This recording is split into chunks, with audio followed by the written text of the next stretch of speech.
What my people, welcome back to Pillar Sports, and today we are going to be giving you an update on all the transfers, all the big transfers that you absolutely want to know about what is happening this week. So make sure you guys are locked in, make sure you guys are strapped in, because trust me when I say this is going to be a really good one. We are going to be starting with Ferran Torres. After Ferran Torres, we'll move to Rodri, whichever one you want to call it. Next, we'll move to Lewis Hall, and then as we are speaking about Lewis Hall, we'll finally go into Cristiano Romero. Finally, then we'll go to Enzo Fernandez, and then Marcus Rashford, Joao Polinia, Tijani Reinders, and Pep Chavaria. Those are the people we are going to be talking about in this video. So make sure you guys are locked in, because let's get this party started. Of course, first things first, we have to talk about Ferran. Oh, Ferran. If you guys know, you know. That TikTok video just made my goddamn World Cup. But we are looking at Ferran Torres. Ferran Torres from Barcelona to Paris Saint-Germain. The back-to-back Champions League winners are looking at multiple, not just Ferran Torres, but they are looking at multiple attackers that have versatility, and Ferran Torres is the closest that we are seeing. We have heard the here we go from Fabrizio Romano, but what we are hearing this week's clearest overlap story in this particular situation with Dave Ornstein posted on August 12th saying that PSG were close to an agreement with Barcelona, with talks ongoing over a small price gap, and the deal expected to be finalized this week. And Fabrizio Romano has been reporting the same trajectory since the weekend. What we are seeing right now, what we are seeing today, is that Fabrizio Romano has come out and dropped the here we go. I tried to impersonate Fabrizio Romano when he says the here we go, but I don't know how I'm doing. You guys let me know how I'm doing in the chat. But the truth about this situation is that I think it's going to be brilliant for what PSG are trying to do.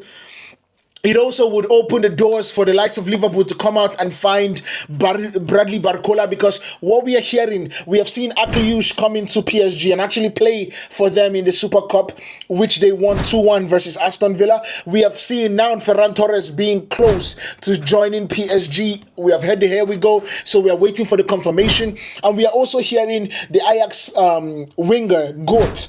Godts, I believe that's how you pronounce his name, or that's how you spell his name, also trying to go to Paris Saint-Germain. So they are looking for a lot of wingers, they are looking for a lot of strikers, they are looking for a lot of people. And this is the thing that people do not understand with Paris Saint-Germain. They stack up, and they stack up in so many ways, because they understand that if they want to win the Champions League, all you need to do, and this has been their secret for 2 years now, and people are not catching up. They are getting so many good players and stacking them up in a way that some of them play.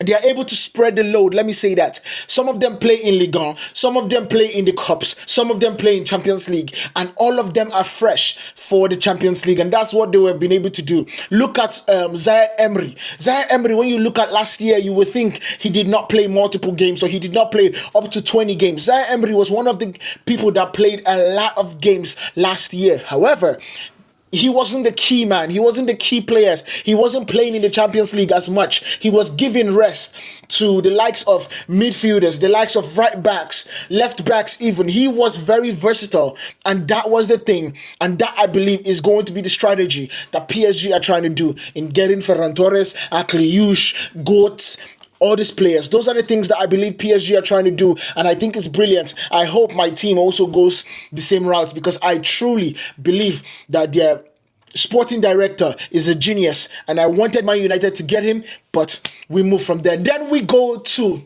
the next person, and that is Rodrigo, or you guys know him as Rodri. Manchester City, of course. Ornstein revealed the price City want from Barcelona for Rodri, while Romano reports fresh City and Barcelona contact with a fee now set to clear 60 million euros, and says City's succession plan is very close. Now, this is pretty close to me. It's pretty clear. Before I continue, let me drink some Fiji water.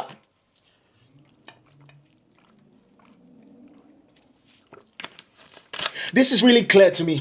What City want to do. We'll start with what City want to do in first. We are looking at City and looking about City going for Abu Buardi, the Moroccan striker or the Moroccan midfielder. I think he's a very, very clear very, very close to Rodri-esque that you would ever get. In my mind, I think he's a beautiful footballer. He's somebody that understands the way the game is meant to be played, has the ability to hold the ball, to create tempo, to also stop passes with interceptions and also tackles. He is just a little bit raw than Rodri is. If Manchester City get him, because what we are hearing right now is that Buardi wants to leave Lille and actually come to City right away. He doesn't want to wait one more year at Lille and then City come. He leaves Lille next year and then come to City. He wants to come right away and start his City career. It's going to cost them around £100 million, if I'm not mistaken, for that particular one. Maybe not pounds, but euros, if I'm not mistaken, for Buardi. And then we're also hearing rumors about Enzo Fernandez. Now, Enzo Fernandez to me is not a number 6. However, that is where Rodri is going to be. Manchester City are going to be needing a replacement in Rodri. So we are going to be talking about Buardi in another video, and we are going to be talking about Enzo Fernandez in this video a little bit later on. But right now, let's focus on Rodri. Rodri have made it clear to Manchester City that he wants Barcelona. He does not want to go to Real Madrid. He wants to go to Barcelona. It makes total sense. In my mind, it was a literal switch and bait for Real Madrid. He was like, oh yeah, I want to play for Real Madrid. And all of a sudden, Barcelona comes and is like, I'm gone. That's basically what he did. He did for Real Madrid, unfortunately. But the truth about what we are seeing is that Rodri to Barcelona is going to get done sooner than later. I understand that City are trying to get as much as they can get from Rodri, because at one point it was put as a price for Real Madrid at around £50 million, if not million euros, if I'm not mistaken. Now that he has made it clear to Barcelona that he wants Barcelona, it's a situation where they are trying to get as much as they want from Barcelona, or as much as they can get from Barcelona, because they know Barcelona really want Rodri. And it's pretty simple in my mind. I think it's going to happen. It's just a matter of time rather than when or whatever the situation is. For me, Rodri to Barcelona absolutely make them Champions League favorites, but we'll keep you guys updated once this deal absolutely happens. Now let's go to the next one, which is Lewis Hall. Of course, of Newcastle. Ornstein has Manchester United readying a £60 million deal. Romano has failed on the same story this week too. Now, this is one situation that we have heard so many times about Ornstein and Romano trying to see if they are going to go for the same news, or you using one person to kind of equate the other person's story. I just don't believe Manchester United are going to push so hard for Lewis Hall. I don't think so. I honestly, the way I'm looking at the whole situation, Manchester United have not gone into any transfer lately that made any reverberation over the course of the Premier League. Yes, the closest thing to that would be Yuri Tillemans, but it was such a clear path for Manchester United to get Yuri Tillemans that, to me, when you look at the situation, you're like, I don't really see them fighting Newcastle over this. But then you also have to look at what is facing Newcastle and Lewis Hall. Newcastle have lost a lot of players. In fact, people are touting Newcastle to be the next team that goes down. And that is where the mistake happens, or that is where this is an opportunity for Manchester United. Manchester United can find a way to turn Lewis Hall's head, because the way he played yesterday was so disappointing. But you can find a way to turn Lewis Hall's head where Lewis Hall makes it difficult for Newcastle to keep him. If you do that, or if you're able to convince Lewis Hall in that way, then I would see it possible. And then Newcastle, finding that they do not want to repeat what happened to Isak again, they would absolutely let Lewis Hall go. That is the only way I feel that Lewis Hall will be a Manchester United player this season. If not, it might be next season. Now we go to the other stories, which is Christian Romero. Christian Romero, or you can say Cuti Romero, has gone to, of course, Atletico Madrid. We are hearing it's around £40 million, and this deal, in my mind, is absolutely done. We have gotten the here we go from Fabrizio Romano. We have heard from Ben Johnson, or is it Ben, whatever his name is, Dowson, or whatever they call it. And this is not disrespect to him, I've just forgotten the name, I apologize. But he has also confirmed that Cuti Romero has joined Atletico Madrid and the verbal agreement is there. Now it's just about him doing his medicals and then basically signing on the dotted line. And Cuti Romero would leave Tottenham Hotspur and join Atletico Madrid. Now, the funny thing about this situation is that can you guys just imagine if Cuti Romero had left Tottenham Hotspur to go join Arsenal? because Arsenal had entertained the idea of bringing Cuti Romero, especially because Saliba is going to be out for 5 months. Guys, 5 months. Saliba is going to be out. Now, Arsenal are also looking at Ezri Konsa. They are losing at Ezri Konsa. But the question is, imagine, I just need you guys to just picture the North London Derby with Cuti Romero in a red shirt playing against Tottenham Hotspur. Oh my God, I was hoping that this deal happened. I was hoping, not because I want Arsenal to win the league, just because of the storylines that you see in this particular situation. It would have been absolutely media gold. It would have been entertainment gold for every single person, for me personally. But he has joined Atletico Madrid, and I think it's a perfect landing spot for Cuti Romero, because Simeone would absolutely eat it up the way Cuti Romero plays. Dark arts fever, that is what that place is going to be. Now we move to Enzo Fernandez, like we spoke about when we were talking about Rodri. Enzo Fernandez is wanted by Enzo Maresca, his namesake. They love each other, and absolutely Enzo Maresca wants Enzo Fernandez. And I think it would be such a crazy situation, because in my mind I'm like, where is he going to play? You just brought the same type of player in Elliot Anderson to Manchester City, and then you want to go and bring Enzo Fernandez to Manchester City again. This is an all-purpose kind of player. He's not the number 10, he's a number 8, more especially in box-to-box kind of situation. Elliot Anderson is exactly that. So going to get Enzo Fernandez is insane to me. Then you see another layered part of this situation, where you hear Chelsea have put a deadline on this story. About 120 million pounds is basically put as a release clause. You come and you pay the money and you can take Enzo Fernandez from Chelsea. It's absolutely insane, because I'm like, this would be a perfect player for Xavi Alonso. He would have been a perfect player for Xavi Alonso. Him and what's his name, Caicedo, in that double pivot, why they do the whole back three wing back situation at Chelsea. That would have been such a perfect placement for them. But I guess he wants to leave, and so you can't really force a horse to drink water after you have taken him to the stream, or whatever they call it. So if he wants to go, sayonara in that situation. So that is that for Enzo Fernandez. Now we move to Marcus Rashford. Romano has basically said United stance has shifted. With increasing chances, he is being reintegrated to the football club. We already made a video about Marcus Rashford. He's going to be getting the number 14 shirt. And I think it was brilliant for them, the way they did this particular one, because a lot of rumors that were flying was that Manchester United were going to take that number 11 shirt and give Marcus Rashford.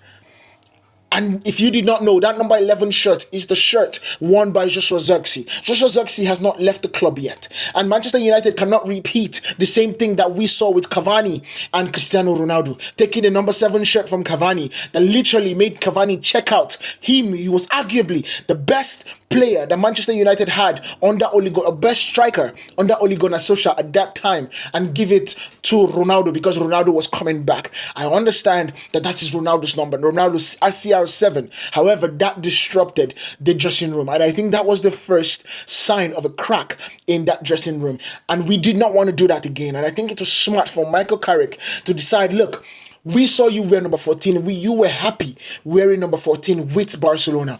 Let this be a come to Jesus moment. Let this be rising from the ashes moment. Let this be your Phoenix number. That is what I believe they try to do. And they basically have spoken to Marcus Rashford with giving him the number 14 shirt. I understand it would have been nice to give him back that number 10 shirt, but we have already made the mistake by giving Mateus Cunha while he was still at the club.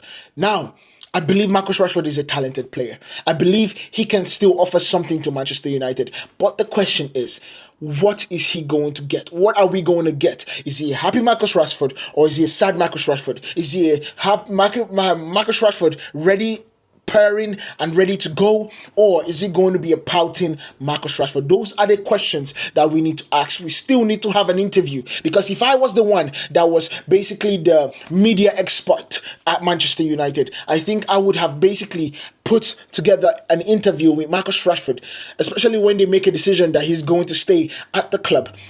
Just him talking to the fans, letting them know that he is a United fan through and through. He's part Mancunian. He is Mancunian to the end. And I know Man United fans will absolutely eat it up. They will literally eat the hands that he's putting in front of them because they love a good person story. That is about Marcus Rashford. You guys, let me know what you think about Marcus Rashford going back to Manchester United and if he's going to be a success story down in the comments. Next is going to be João Palhinha. Bayern want to make his move permanent. Aston Villa have offered a loan with an option to buy, which is bad news for a hopeful Newcastle. Now, Newcastle have come into the race because they have lost a lot of players. They have lost Bruno Guimaraes. They have lost Anthony Gordon. They have lost Sandro Tonali. And so bringing the likes of João Palhinha, someone that is combative, someone that understands the Premier League through and through, back to Newcastle would have been such a good thing, but it looks like João Palhinha is edging towards Aston Villa rather than Newcastle. Aston Villa have Champions League football. Aston Villa just played in the Super Cup.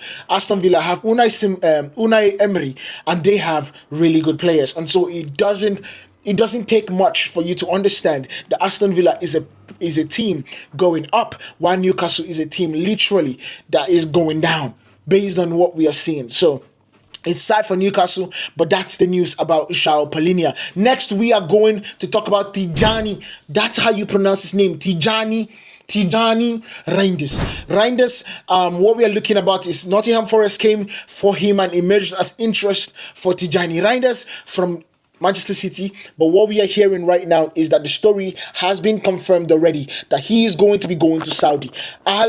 I do not know how to pronounce that name, but it's going to be right here. I'm going to find a way to put it in the chat so everybody can understand it. But he looks like he is going to Saudi Football Club. It's quite sad, but we need to start talking about how Manchester City buy players, put them in a bad position, and just get rid of them. Think about Calvin Phillips. Think about Fabian Diaz. Think about now Tijani Reinders. Hopefully, they do not do the same thing with Ryan Cherky, because it looks like that is where he's heading. He's not going to play a lot of games. He's not going to play the amount of games that we expect him to play, the way they are buying players and buying midfielders. Tijani Reinders, coming from AC Milan, was the best midfielder that we saw in Serie A. Had the abilities to score goals, had the abilities to assist, he was the whole package. He played a few games with Manchester City and Pep Guardiola put him on the bench, and he has never recovered since then. Hopefully Tijani Reinders finds his feet back and comes back stronger. But let me know what you guys think about this. And then the last one is going to be Pep Chavaria, I think that's how you pronounce his name. Pep Chavaria's move to Chelsea is described as imminent. I think this deal is going to happen. I don't really know much about the kid. I don't really know much about the player. But like I said, we are going to be bringing you every news as quick as we can, with all the ins and outs, with all the analysis and everything that we can bring you in Pillar Sports. So make sure you guys hit that subscribe button. If you haven't, it does go a long way for us here on Pillar Sports. We are on our way and are hopefully trying to get to 10,000 subscribers before the end of summer. So guys, hit that subscribe button, comment down below, and absolutely turn on your notifications so you do not miss out on anything that we do here on Pillar Sports. I'll see you in the next one. Peace.